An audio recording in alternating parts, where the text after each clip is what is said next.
Welcome to our explainer. If you've ever felt like you're in a constant battle with distraction and disorganization, you are definitely in the right place. Today, we're going to explore what adult ADHD really feels like, and more importantly, what the path forward can look like. So let's just dive right in.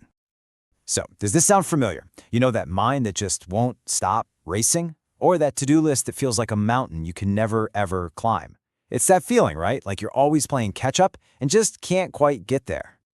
And this is so important to get right from the very beginning.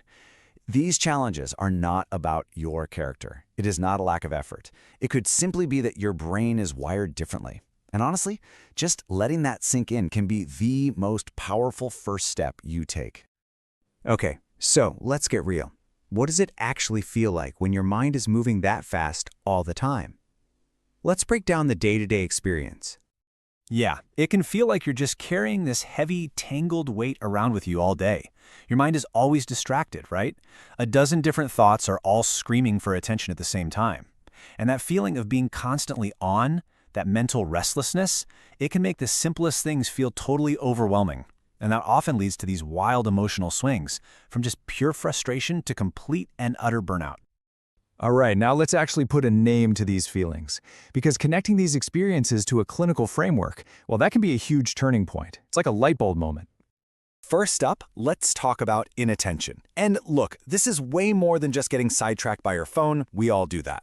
This is a deep, fundamental difficulty with keeping your focus. It's what leads to being forgetful, losing your keys again, or completely losing the thread of a conversation while someone is talking right to you. Next up is hyperactivity and restlessness. Now, in adults, this usually isn't about running around the room like a little kid. It's more of an internal thing. This deep mental restlessness that makes it feel almost impossible to just sit down and relax. It's like you've got this invisible motor inside you that's always running. And then you've got impulsivity. This can show up as, blurting things out, interrupting people when you really don't mean to, or making these quick decisions without fully thinking them through. It's a struggle with that internal filter that, frankly, most people just take for granted. Now, this next one is a huge but lesser-known challenge. Time blindness. And this is a genuine difficulty in just perceiving the passage of time. It's why estimating how long something will take, or even just meeting a deadline, can feel completely impossible. You know, there's this huge myth out there that kids just grow out of ADHD. Well, that's just not true. For about 60% of children who are diagnosed, the condition follows them right into adulthood. The challenges don't disappear, they just change their shape. And you can really see here how those symptoms transform. That super visible hyperactivity in a kid often becomes that quieter internal restlessness in an adult.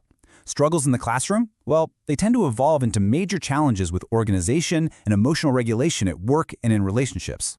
But here's the really good news. Understanding all this is just step one.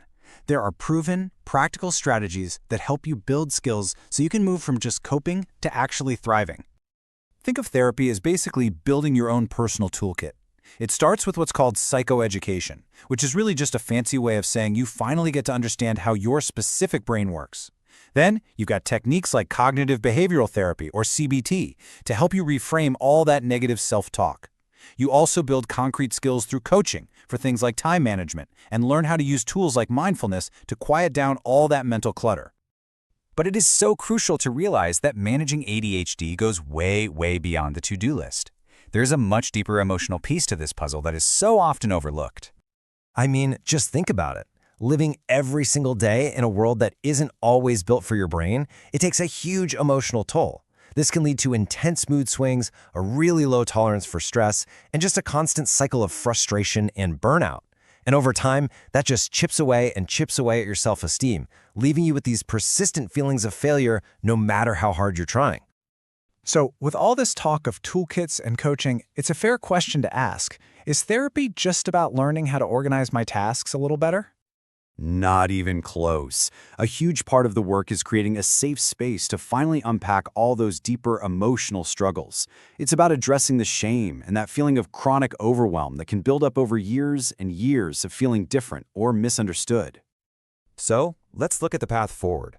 How can you start working with your brain instead of against it to build a life where you can really thrive? Okay, One of the biggest hurdles for people can be this question of a formal diagnosis. Do you need that official piece of paper before you're allowed to go get support? And the answer is a clear and simple no. You do not need to wait. Therapy can be that safe first step to just start exploring what you're experiencing with a professional. Think of it as a starting point, not some finish line that you have to qualify for. Another really common concern is medication. Does this path automatically lead there? Is it the only effective tool in the toolbox? Absolutely not. Therapy provides a whole host of powerful, skill-building strategies that don't involve any medication. It can be incredibly effective on its own, or it can work right alongside medication if that's a path you choose to explore. The key is you have options. Ultimately, the whole goal of this process is empowerment. It's about equipping you with practical, real-world tools that are tailored to the unique way your brain works, moving you from a place of struggle to a place of strength. So, we'll just leave you with this to think about. Imagine for a second shifting from a constant battle against your mind to a partnership with it. What becomes possible for you then?